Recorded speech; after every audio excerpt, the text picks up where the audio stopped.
Welcome to the Dialectic at Work, a podcast dedicated to understanding Marxian theory, its philosophy, its politics, and its economics. I'm your host, Shahram Azhar. I'm Associate Professor of Economics at Bucknell University.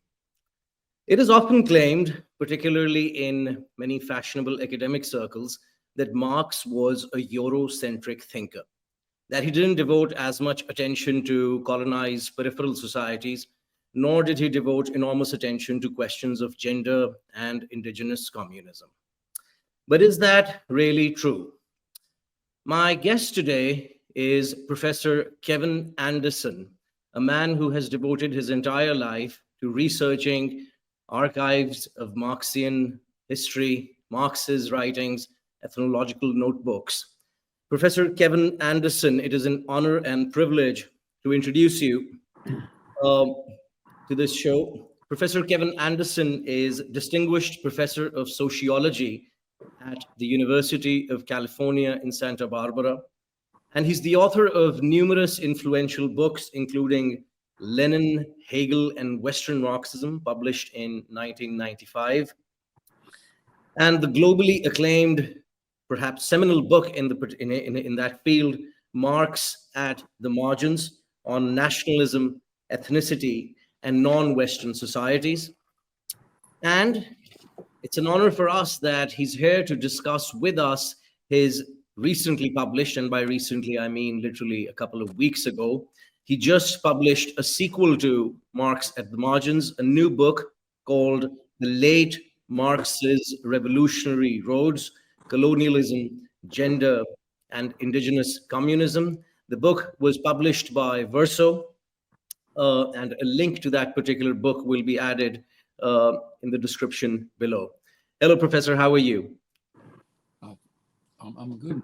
Thanks, and great to be here, Shahram. The professor requested that I call him Kevin, so I'm going to be respectful and mindful of that. So, Kevin, in this book, you've considered the years 1869 to 1882. And for our audiences, that would be basically a couple of years after the publication of Capital Volume 1 and a year before Marx's death.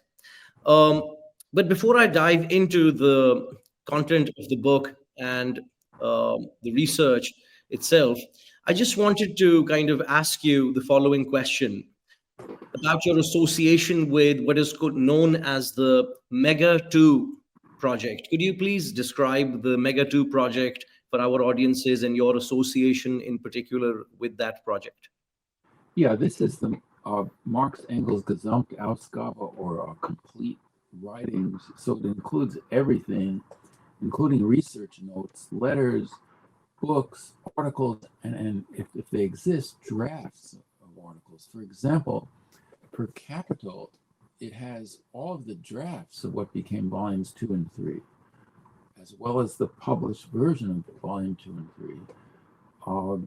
And then it has, there were 2 German editions, 1 French edition published in Marx's lifetime, and then 2 other editions edited by Engels. This is talking just about volume 1 of Capital. So it's a complete work, and the part of it that it publishes that is the least known to scholars are these excerpt notebooks, as they call them. The Ethnological Notebooks is an example of that. There's about 40 book-length volumes that will eventually appear, and they start early in Marx's career where he's reading political economy. So we have, for example, those have already been published, the notes on the great political economists, and his English wasn't that good yet, so he was reading people like Adam Smith in French. This is in the early 1840s, around the time he's writing the economic and philosophical manuscripts. So this is a project that began in 1975 in the Soviet Union and the former East Germany, and continued, but it ran into a big problem in 1980, 1991 when those regimes collapsed. It had a huge amount of funding, but with that became a little bit of a few ideological constraints. those were removed, but the funding also was removed. And so with much more limited funding, it's been continuing with the Berlin Brandenburg Academy of Sciences in Germany with some funding, but it's going along much more slowly. And my participation in it, I was involved with a group of scholars, and we decided that we would try to get funding, which we succeeded in doing, from the National Endowment for the Humanities. This is about 25 years ago. We got funding to fund the volume that includes the ethnological notebooks, but a lot of other materials. And we worked with that, and researchers in Germany and mainly in Russia actually did the actual work on the project in terms of the German-based edition. And then the US, and what we've produced and we're going to publish fairly soon, is a collection, well, two collections actually, of Marx's late writings in English. And the one I'm working on is called Commune, Empire, and Class, 1879 to 82 Notebooks on Non-Western and Pre-Capitalist Society. So this editing project went alongside the running of the monograph, but the editing project had to be delayed because it took a long time to finally finish volume 427 of the Mego, which has just came out last summer. And it's only published in digital form, unfortunately, for financial reasons. Gotcha. So, Professor, I'm curious to know that, obviously, as you pointed out, Soviet scholars knew about these notebooks. They knew about their existence. But you point out early in your book that they looked at these notebooks, but they came to the conclusion that they were of purely biographical interest for future scholars. And you have a different take on that particular matter. Could you explain that contradiction to us? Yeah, I mean, the people that had that attitude were actually formed in the era of the Second International, then continued over into the Soviet period. David Ryazanov. So while David Ryazanov became a Bolshevik, I don't recall any big writings about colonialism and imperialism and that kind of thing. So it was kind of a little Eurocentric. And so they just look at this stuff. At the end of his life, he's writing notes on India, on indigenous American societies, and so on. They thought maybe that the second one would be important because it would help it clarify what Engels was doing in Origin and the Family, which based itself on part of that. But the other part that was dealing with colonized societies, this is 1922, pretty early. They didn't think was that important. And then secondly, there was the attitude which had started long before this period that, well, after Capital, Marx really didn't do very much, because the French edition of Capital finishes in 1875. He works quite a bit on that. That's the last one he actually works on. And then there's this additional, 8 years.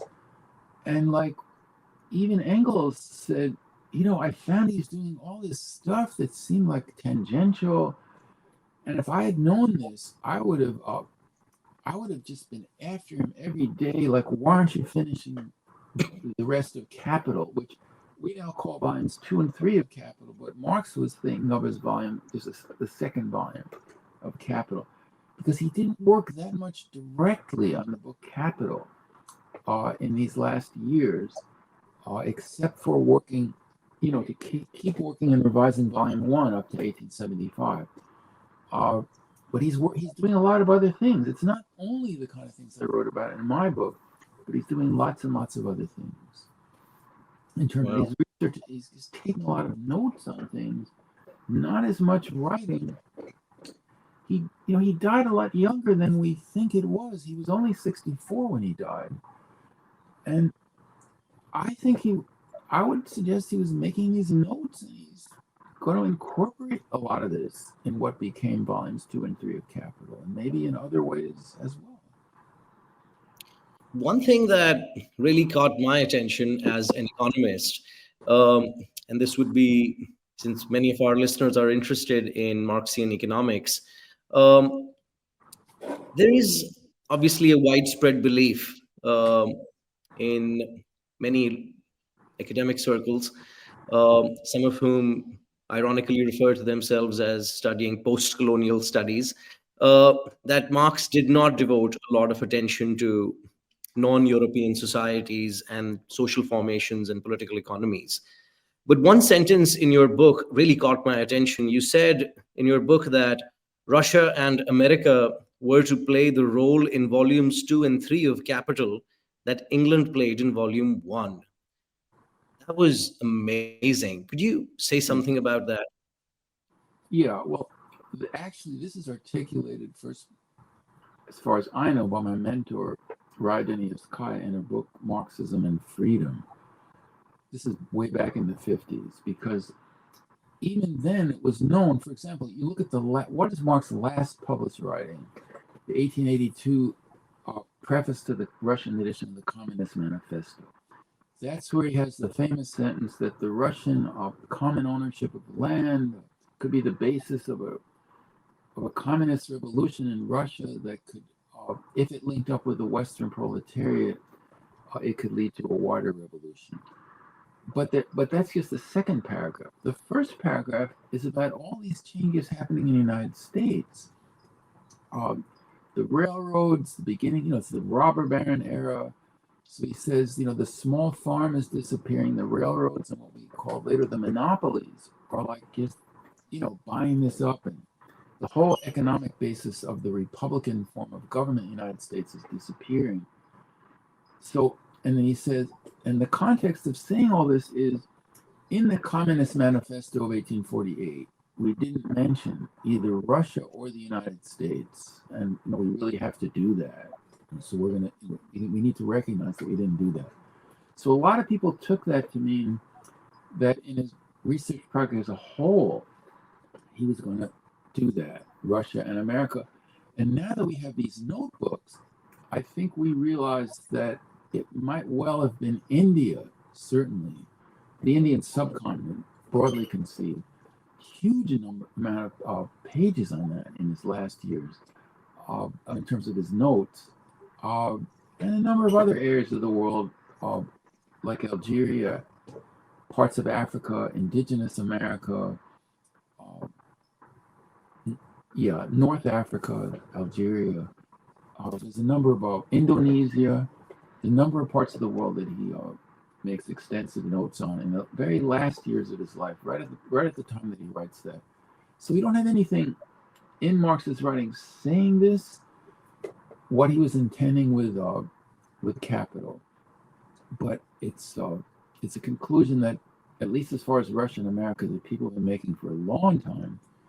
And then I would expand that to think of it as a much even wider parts of the world that would have had to be central to what became volumes 2 and 3 of Capital.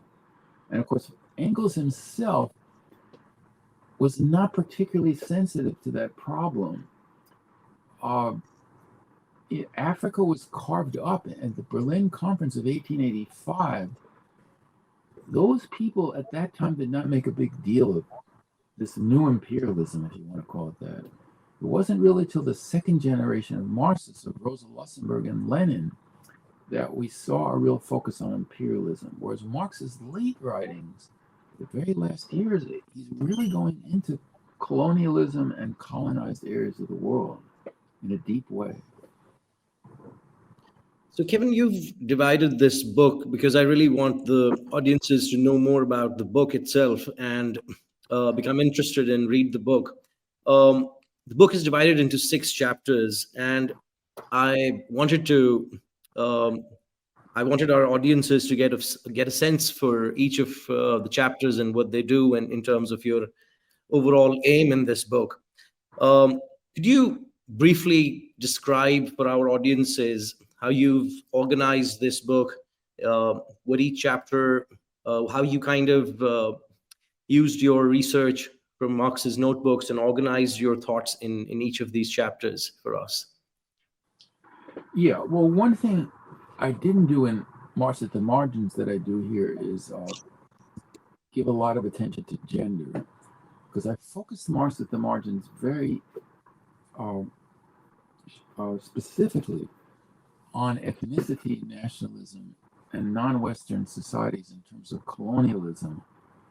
Um, but I wanted to look more at the what's called the ethnological notebooks, especially the notebooks on Morgan that became the basis for Engels' Origin of the Family, and then go use that as a starting point. So the first two chapters deal with these notes on various forms of indigenous, communist, or pre-capitalist societies which have communal social forms in the villages. So primarily, that's indigenous America. It's primarily the Iroquois, as they were called at the time, and India, the Indian subcontinent. But there's also the Aztecs. Well, indigenous South America is looked at in terms of the Aztecs and the Incas. So not simply these less less statist clans of North America, and also the ancient Greeks, the ancient Romans, uh, both with material in Morgan and also other material. And I split into two chapters because I didn't want the theme of gender to get lost. So I had a general chapter dealing with the whole, then I had a second chapter dealing with gender and women's empowerment. And I was happy, especially in that second chapter, there's been a good amount of research by feminist scholars. I mean, going back, to the 80s with my mentor, Dostoevskaya, but there's been some newer work. Emmanuel Conversano, Melda Yaman in Turkey, and Heather Brown, my former student with Marx and Gender in the Family. So that work exists. There's other work that's been coming out by Kohei Sato, Marcelo Musto, and other people on the late Marx. But I wanted to highlight the issue of gender in the same book that was talking about the late Marx as a whole. And then the third chapter, the multilinear issue, I look at that in two ways. One is history, and mainly it's around this thing of feudalism, the framework that Marx and Engels work out in the German ideology of slavery, feudalism, capitalism, that framework, which then people, especially the Stalinists, tried to fit into places like India and China. The feudalism didn't work. So looking at how Marx moved away from that, and he sometimes said Asiatic mode of production, but the main point is that he no longer had this model of feudalism as a universal for all societies. And the second way the multilinear comes in is not historically, but in the present. Is it possible for places like Russia or India? Russia not only still has its pre-capitalist social formations in the villages with this pre-capitalist communist structure in the villages, but it's also not directly a colony. India is directly a colony, but still these social forms exist in the villages to some degree. So can those social formations, which are communistic, but in a non-modern sense, do those have to be destroyed, or as some people read Volume 1 of Capital as suggesting that, or can they become the basis for a modern communism in some way, in which case you'd have a multilinear development towards socialism. Socialism in the Western industrialized countries would have passed through feudalism, capitalism, industrialization, and then toward proletariat and socialism.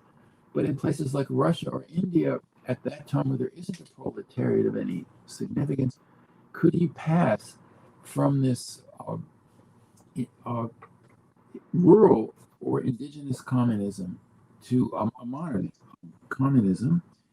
Then colonialism and resistance, the fifth chapter, or the fourth chapter, that's just looking at these societies like Algeria and India and Ireland, where there was not only colonialism but also resistance, and Marx does write about this in his notes, especially the Sepoy uprising in India, some of the resistance by Algerians to French colonialism, and of course the Irish. Chapter 5 looks at some of these same societies, but with a more internal focus, that agrarian societies going through changes. So here's where something very interesting comes in that wasn't known to scholars until recently. The main notebook that I use for my book, at least for the last 4 chapters of it, is a notebook written apparently in 1879, which covers India and Algeria, but it also has notes on ancient Rome. It's really odd when you, at first when you look at it, if he's looking at colonialism in India, modern sources about India in his own time, then why is he looking at ancient Rome? And of course, the key to that are a couple of letters that Marx writes toward the end of his life, where he says, well, what's going to happen in Russia? Are they going to proletarianize and so forth, like the ancient Romans did, where the agriculture becomes centralized in the hands of a large slave-owning families, and then the proletariat, these ex-peasants, ends up in the city as the plebeians? Well, it turns out he was looking at that in great detail in these notes at his end of his life. He's looking at great detail at India in the notes at his end of his life. And while we have some notes on Russia, a lot of those have not been published yet, and I didn't have access to them. We kind of know from other things like the letters of Zazulich that Marx was devoting a lot of attention to Russia. So these 3 agrarian societies, ancient Rome, Russia, and India, looking at them and just how they transformed as they developed over time. And also in Rome, he really looks at the plebeians and the slaves and their relationship and their lack of a relationship, and why this enabled the dominant classes of Rome to maintain power in the face of both plebeian and slave revolts. But he doesn't simply say unite and fight. He uses the word poor whites to refer to the plebeians, which is kind of amazing.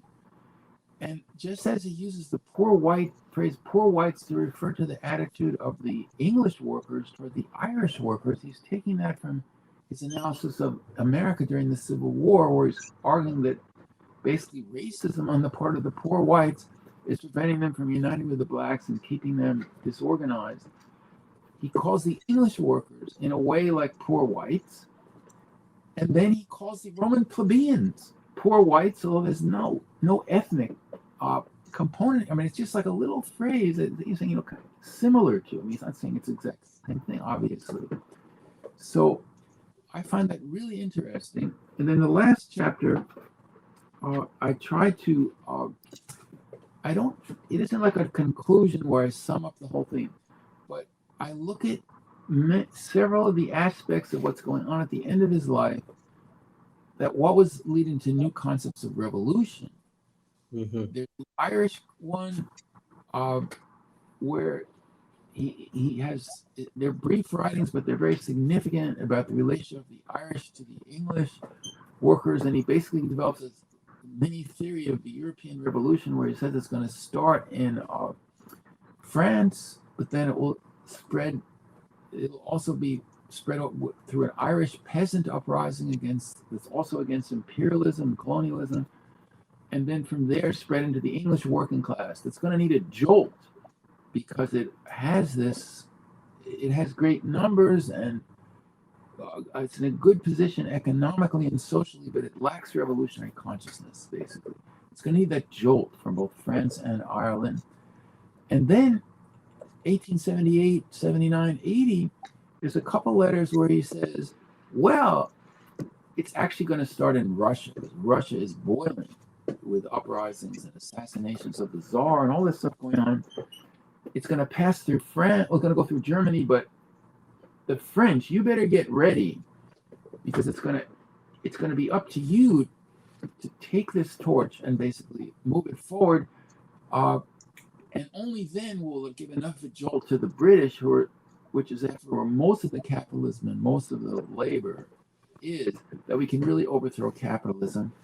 And then there's another letter where he says, well, it might start in India and then spread to Europe. There's uprisings going on in India. So, but what you have to put together with those letters, which have been known for a long time, is that he's thinking of these uprisings in Ireland, in India, and especially in Russia, as linked to this communal social formations or property that exists, this pre-modern communism. So that's how it ends, with these three theories of revolution. Of course, the last one, involving Russia and India, this is what he devotes much more attention to. So I end the book with I think it's 6 examples of what he probably means by revolution at the end of. And it isn't like he's rejecting what he says at the end of Capital or in the Manifesto, that the workers would rise up in places like England. He definitely thinks they will at some point, but he now is adding to that some of these new impulses and movements and so forth. Wow. So speaking of India, I'll return to the question of gender, because you said something that I'm really curious to learn about. But speaking of India, since my ancestors were from there, some of Marx's journalistic writings, such as British Rule in India, the results of the British East India Company, have been scrutinized by scholars in the last 4 to 5 decades. And some have argued that Marx was sympathetic to British colonialism, which is, of course, false. He supported the war of in 1857, what we South Asians call the War of Independence, and what the Brits call the Great Mutiny. But Professor, in particular, I'm curious to learn about this distinction, this dichotomy between the Asiatic mode of production, so to speak, and the notion of feudalism. There's a rich debate, obviously, on that particular question. And as you rightly pointed out, Stalin was bitterly opposed to the concept of the Asiatic mode of production. Could you explain for our audiences, because we have listeners in India, Pakistan, Bangladesh, people who are really, really interested in that particular question. What is exactly this debate, the Asiatic versus feudal debate, and what has your research on Marx's, the late Marx's writings revealed on that particular score? Yeah, the main thing the late writings reveal is in these notes on Kovalevsky, which were not published, and they were not initially published in the collected works of Marx.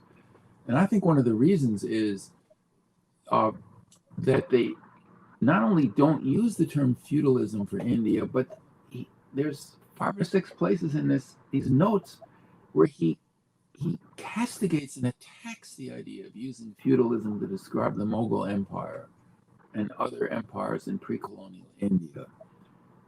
And there's remarks of several sentences where he says that very sharply. And then starting with Critique of Political Economy in 1859, and then in Capital, in the chapter 1, he gives these little lists. He says, well, the ancient in Capital says the ancient Asiatic and modern bourgeois mode of production. So what I think a lot of scholars have come to believe is that, yes, there was feudalism in Western Europe, but in most other parts of the world, there was neither a Roman-type slave system nor their Western European type feudal system.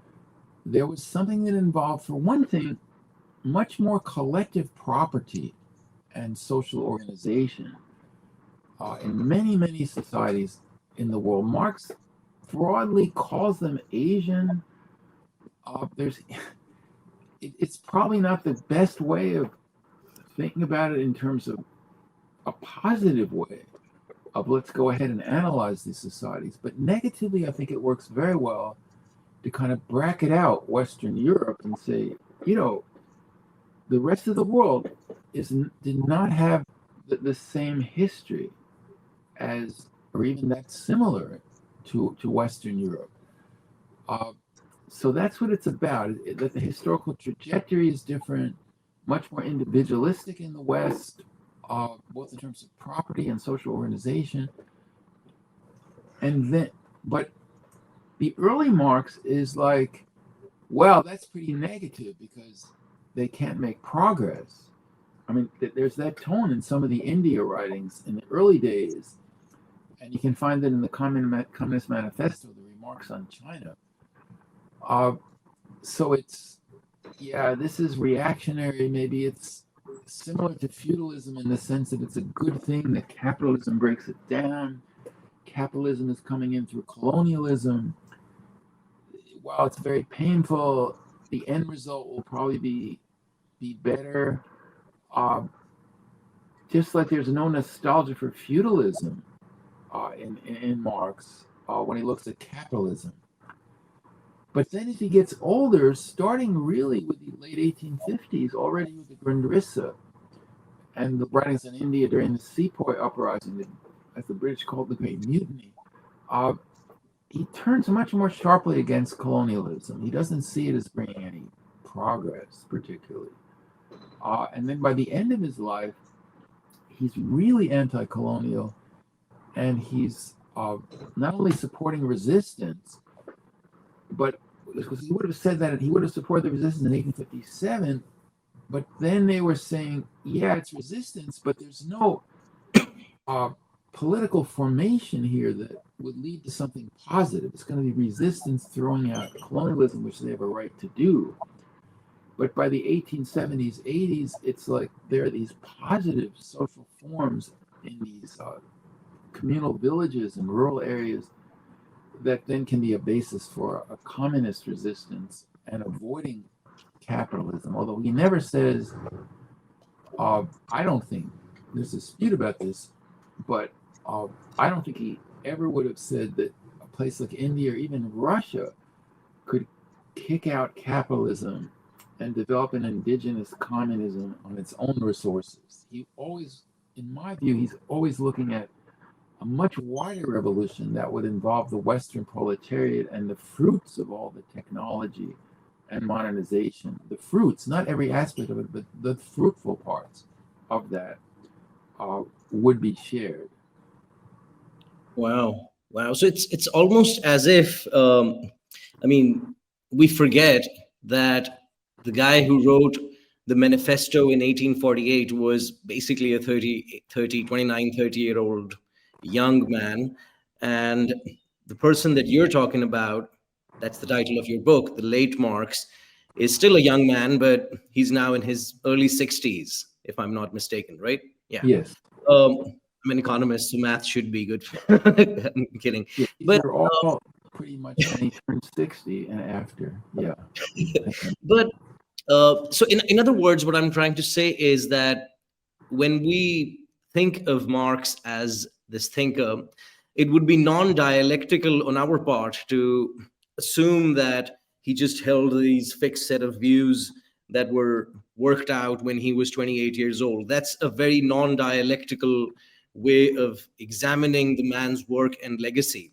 So in other words, I want to turn to the other critique that in a sense, I look at your work as a counter critique of that critique, namely this teleological vision of societies, that we're all kind of marching. I mean, the manifesto kind of says it out loud, that, advanced societies are a mirror for, you know what I mean. But your work suggests that in the late Marx was thinking of a universe of diverse possibilities, historical possibilities within the Homo sapien experience, right?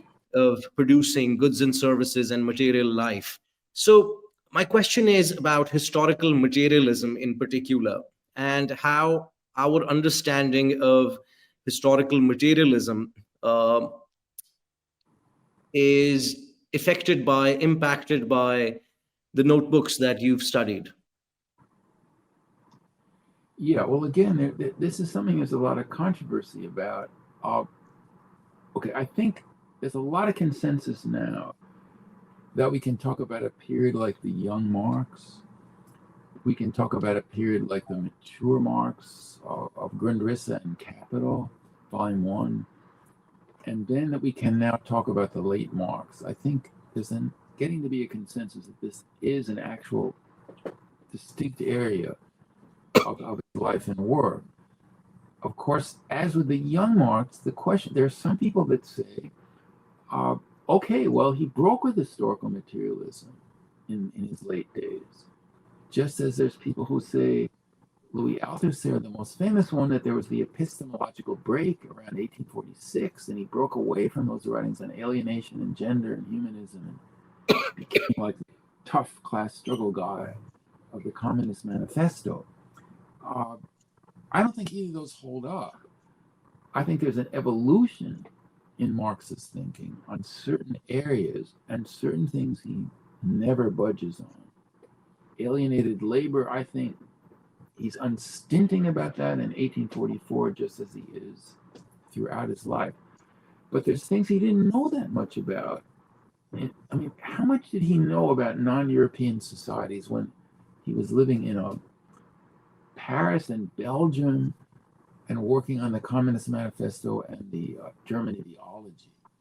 Not until he gets to England in 1849 does he even experience a modern capitalist society that's also a colonial empire. And I mean, this is a strange thing to say about Marx. I think he became more anti-capitalist once he got to England, a year after the manifesto.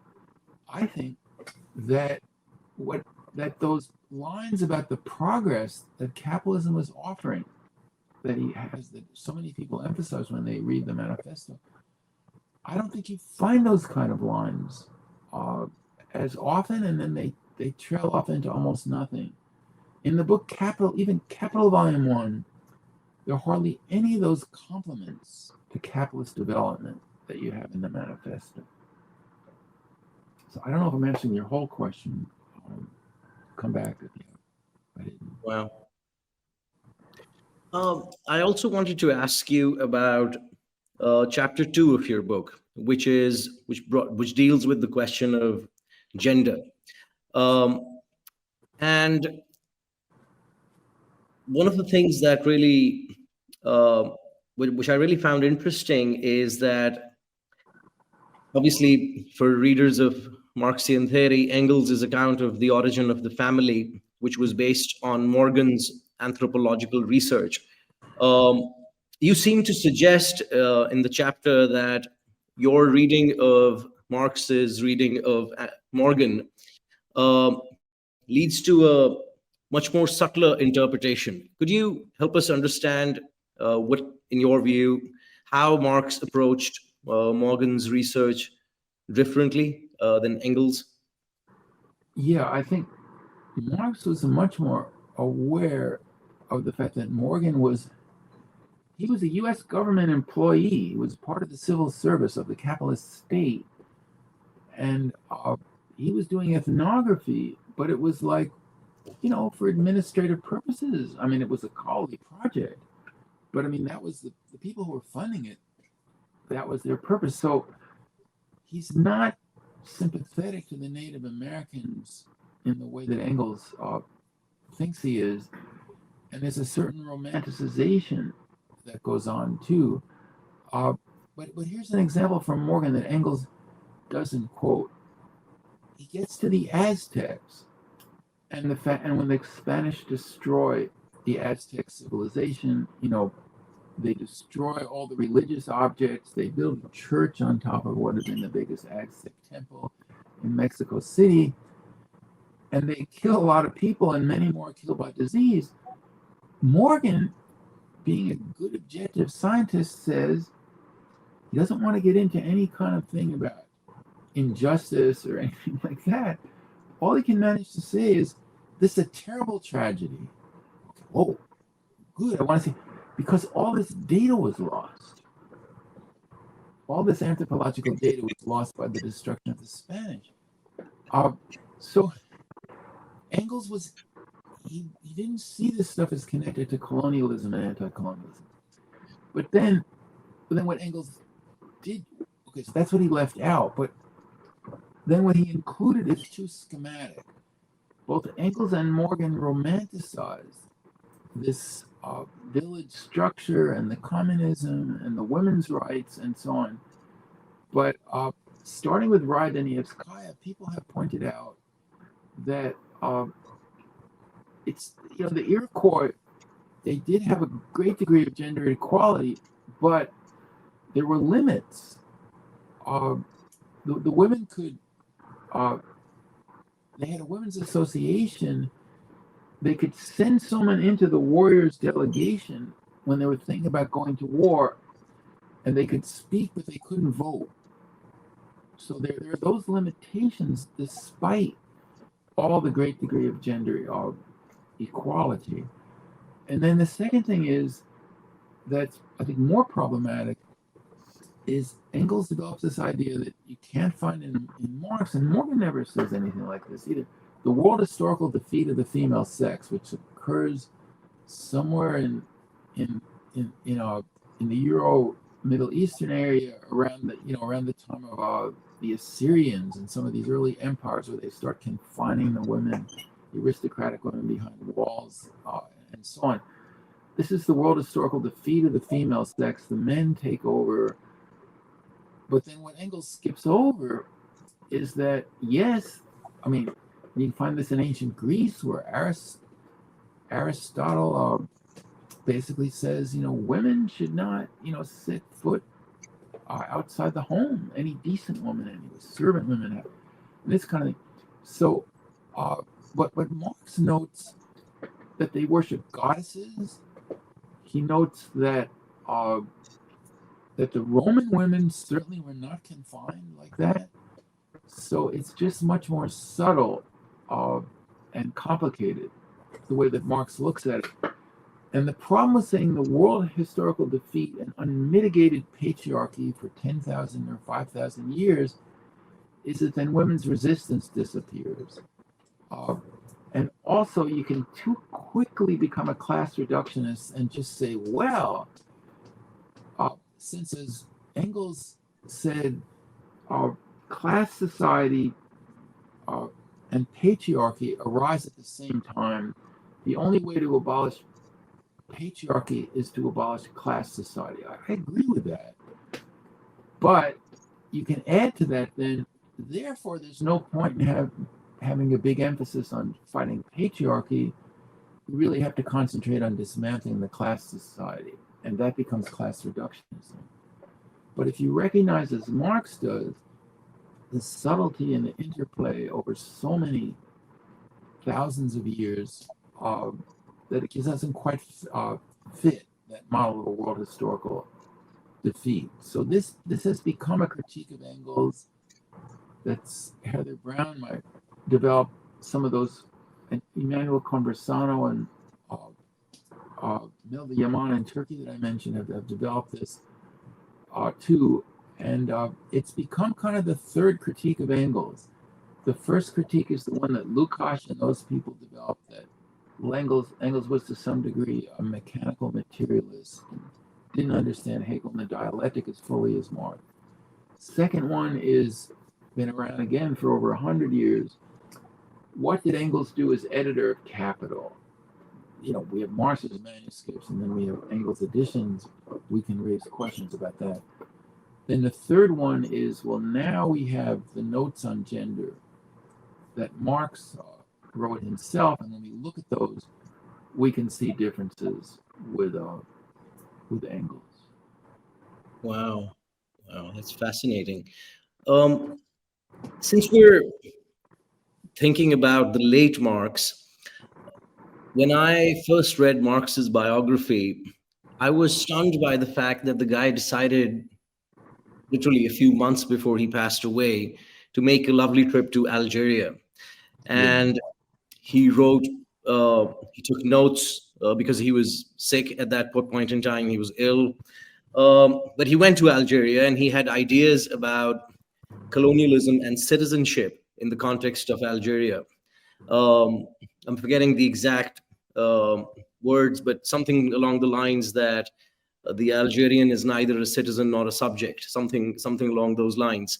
Um, in your reading of Marx's notes on Algeria in particular, I know since we already discussed India, um, what kind of how did Marx what were his thoughts about Algeria specifically, but the African continent more generally? Did he look at other societies as well in Africa, or was it Northern Africa in particular, or Algeria was of interest? Could you say something about that? Yeah, well, there's a fairly substantial piece of his notes that's on Algeria under French colonialism. It's part of these notes on communal property and organization. So focusing on the Algerian village, how it was uprooted to some extent by the French colonialism. It was a settler colonialism, so people were actually driven off the land, but still some people kept their villages. So he focuses on that. And then he gets to 1871, 72, and he notices that in the French bourgeois National Assembly, the one that declared war on the Paris Commune and massacred the communards, that they're very concerned about communism. And the same people are getting up and making speeches about the indigenous clan and tribal structure in Algeria, and they're calling it communist, and they're saying to ever settle these rebellions in Algeria, we're going to have to wipe out communism. These are the same people that want to wipe out communism a few miles away on the streets of Paris. They're meeting in Versailles. So right at the time that they're suppressing the Paris Commune, they have tremendous anxiety also about the communism of the Algerian village. And they kind of say, until we destroy this, we're not going to fully rule this country. And of course, they were never able to destroy it. Peter Leinbug has a piece on Gaza where he looks at British colonial notes from the 1890s. And they're saying, we're having trouble ruling this place because the Arabs have this communist system in the villages, and you just can't do anything. You can't modernize the place. And Leinbach thinks that this probably to some extent still exists in North Africa and Palestine, even after all these years of capitalism and colonialism. Wow. So I know we're running out of time and we have about 10 minutes because you are a very busy man and you graciously agreed to 1 hour. But I'm really curious to learn about ancient Rome in particular. Because why was Marx, you kind of alluded to this earlier as well, but why is he thinking about two societies in the present, i.e. India and Algeria, alongside ancient Rome and class struggles in ancient Rome? So I'm curious to learn about two things in particular.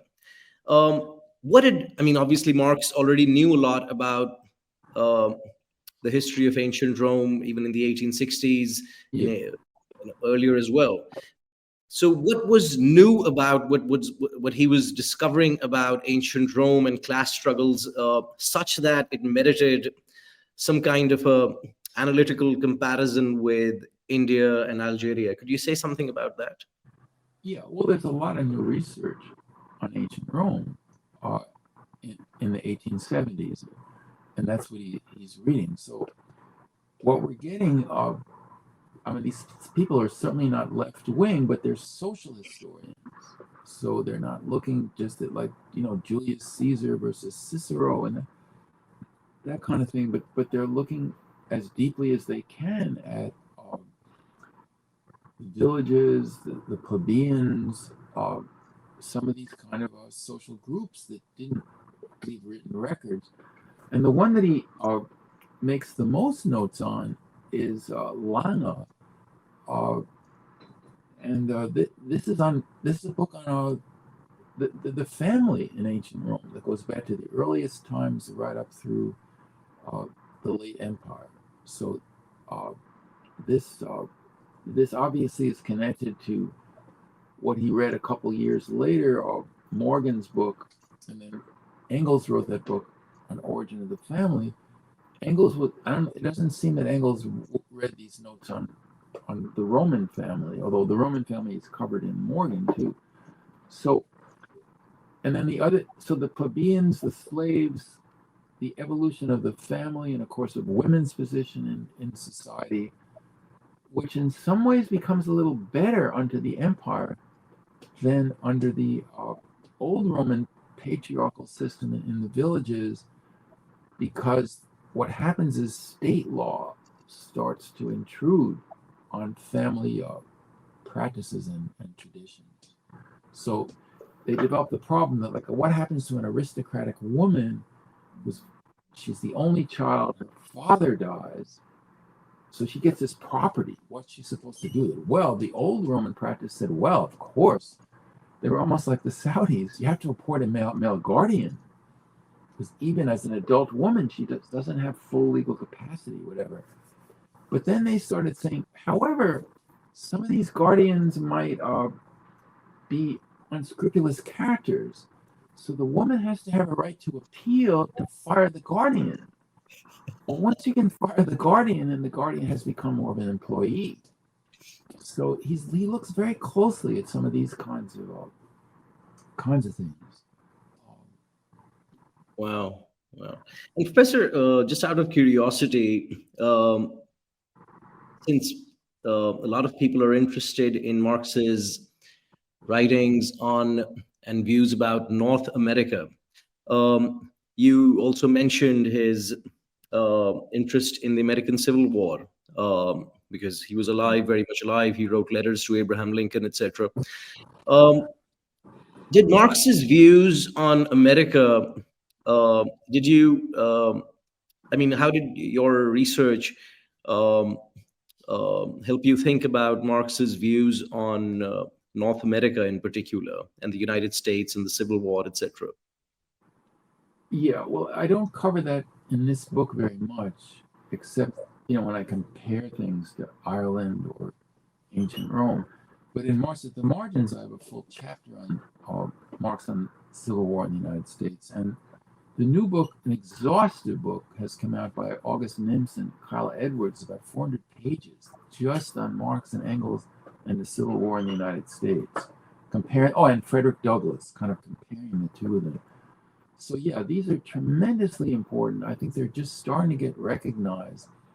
The more that people are wanting to look at race and class within Marxism, because there are some striking analyses by Marx about race and class. One of them is right in Capital itself, but it's been overlooked to a bit, that the working class cannot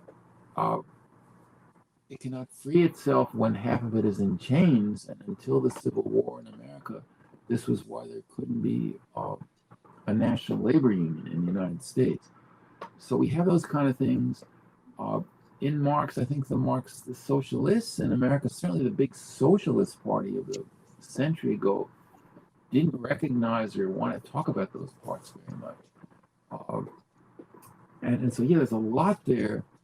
But the other really big thing is Marx considers the Civil War in the United States a revolution, not just a political revolution, but to some extent a social revolution, because it abolished slavery, freed 4 million slaves,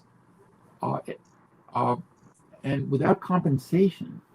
So this was the greatest expropriation of private property since the French Revolution. And it drastically transformed not just the political structure, but the economic structure of the United States, paving the way for its emergence as a modern industrial power. But 1848, the Paris Commune was an important revolution, but in one city, in one part of the world. The 1848 revolutions are obviously much larger and more important. But if you consider the Civil War in the United States a revolution, Marx participated in this too, because the First International was formed on the basis of the networks of the British workers who had protested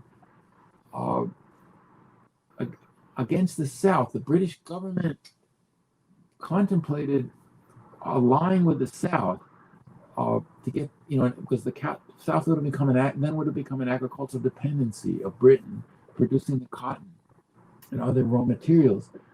And the working class was told, yeah, we'll all be able to go back to work, because as soon as the Civil War started and the blockade of the harbors across the South, cotton wasn't getting to Manchester. There was mass layoffs and there were also mass suffering without any kind of social safety net at the time.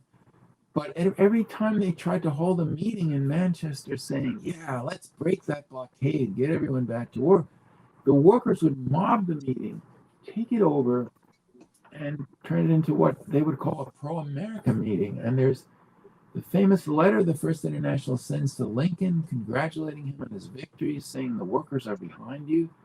And Lincoln answers and says, we thank the working class of Britain for their support, and kind of a dig at the government that, we're not thanking you exactly.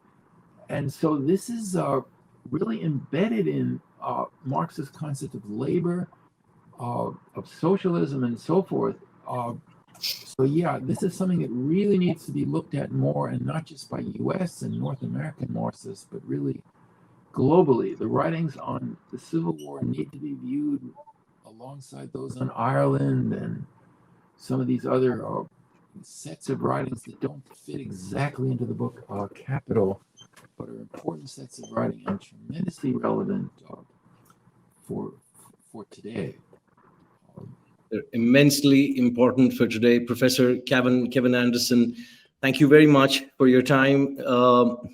Friends, the late Marx's Revolutionary Roads, Colonialism, Gender and Indigenous Communism is now out. It was published by Verso, and please order your copy and read this lovely book, because it's going to give you a really, really interesting way of rethinking, reimagining the entire project, to connect class with non-class issues, and to think about the Homo sapien as one species rather than dividing it into the ways in which the elites want to.